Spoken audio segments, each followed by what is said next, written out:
markii aan ku fikirayna jasiirado badanaa waxaan suuraysanaa dhul ay ku wareegsan yihiin biyo leena xeebo qurux badan oo ballaaran iyo kaymo dhirta ay dabooleen halkaas oo aysan gaarin dad aad u badan ama xitaa aysan dhicinba inuu bini'aadam tegay balse maanta muuqaalkan waxaa idinku soo bandhigi doonaa dhammaan cagsiga taasi waxaana idin haynaa 6 jasiiradood ay buuxdhaafiyeen dadyow kuwaas oo noqday magaalooyin xaqiiq ah.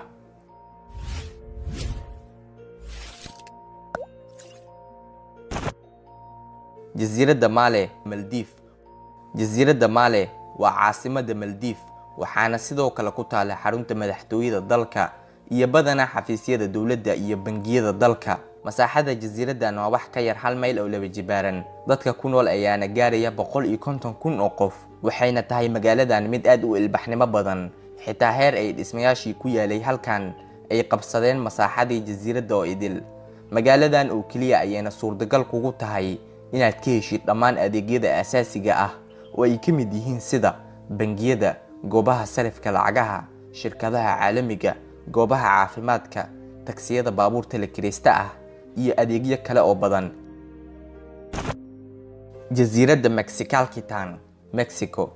jasiiraddan waxaa ku nool dad gaaraya 818 qof waana magaalo yar oo ku dhex taala gobolka Nayarit ee raacsan dalka Mexico. dhaxroorka jasiiraddan Mexicalquitan ee u dhisan qaabka wareegga ayaana ah 400 oo mitir. inta lagu guda jiro xilliyada bisha July iyo August oo ah xilli roobaad ayaa waxay biyaha roobka fadhiistaan wadooyinka taasoo dantu keenaysa in lagu kala goosho magaalada doomo yar yar. maantana nolol maalmeedka jasiiraddan wuxuu ku tiirsan yahay kalluumeysiga. jasiiradda Jules Fadiouth, Senegal waa gobol ka mid ah dhulka oo ku taala bartamaha badda. jasiiraddan ma aysan ahayn xilliyo hore mid ku taala dhulka.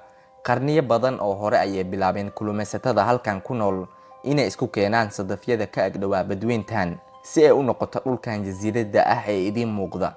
qaabkan ayayna ka kooban tahay jasiiradda Fadiouth waana jasiirad ku xiran qaaradda Afrika halka lagu kala gudbay qaaradda iyo jasiiradda ayaana ah buundadan ka kooban alwaaxda. dhulka jasiiradda Fadiouth wuxuu gaaraa 12 hektar waxaana ku nool dad gaaraya 9,000 oo qof. jasiiradda Mekingo, Kenya. masaaxada jasiiraddan waxay gaartaa 2,000 oo mitir laba jibaaran halka dadkeeda ay gaarayaan 130 qof oo kaliya. jasiiradda Mekingo ee ku taala harada Victoria ayaana ah mid aan ka badnayn kala bar garoon kubadda cagta ah waana mid ka mid ah goobaha ay jecel yihiin dad badan inay ku noolaadaan maxaa yeelay marka laga fiiriyo dhaqaalaheeda ku tiirsan kalluumeysiga waxaana lagu tiriyaa kalluumeysiga mid ka mid ah ilaha dakhliga ee ugu waaweyn bulshooyinka. taasina waa waxyaalaha soo jiitay dad badan oo kalluumeysata ah inay degaan jasiiraddan kuwaas oo xitaa ku nool dalalka deriska ah. arrinkaas ayaana dhalisay in jasiiradda Mekingo ka dhacaan xaalado isqabqabsi taasi oo u keentay ugu dambeyntii jasiiradda yaraanshaha adeegyadii loogu baahnaa iyo in lagu nabad helo ku noolaanshaheeda. jasiiradda ugaarsatada Talyaaniga. sidoo kale waxaa loo yaqaanaa jasiiradda Superior waana mid ka mid ah 3 jasiiradood ee la isku yiraahdo Boromin taasi oo ku taala harada Majore. balaca jasiiraddan wuxuu gaaraa 100 mitir halka dhererkeedu uu yahay 350 mitir waxaana degan 50 qof. marka loo yimaado wadooyinka jasiiraddana waa kuwa aad u ciriiri ah halka guryaheeda ay yihiin kuwa aad u qurux badan oo soo jiidasho leh. quruxda jasiiraddan ayaana ka dhigtay dalxiiska isha asaasiga u ah dakhliga dadyowga ku nool jasiiradda. jasiiradda Santa Cruz del Islote, Colombia.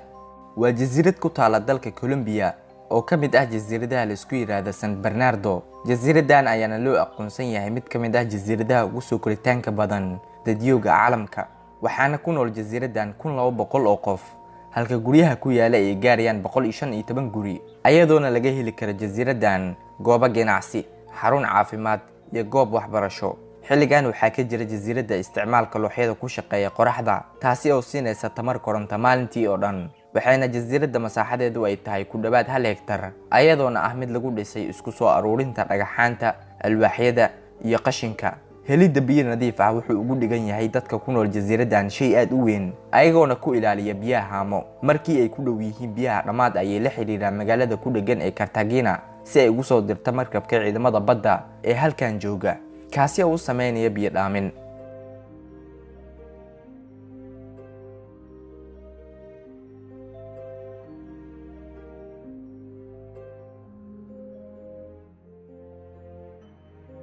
ugu dambeyntiina asxaabay kuwaanina waxay ahaayeen dhammaan maanta waxaan idin haynay haddaba waatay jasiiradii aad jeclaan lahayd inaad booqato adi ahaanta noogu reeb fikradaada qaybta hoose haddii aad ka heshana muuqaalka taabo badhanka ka helay hana hilmaamin inaad kanaalka rukumato si ay kuu soo gaaraan muuqaaladeena soo socda waana ku mahadsan tahay daawashada muuqaalka la kulan dambe oo xiiso leh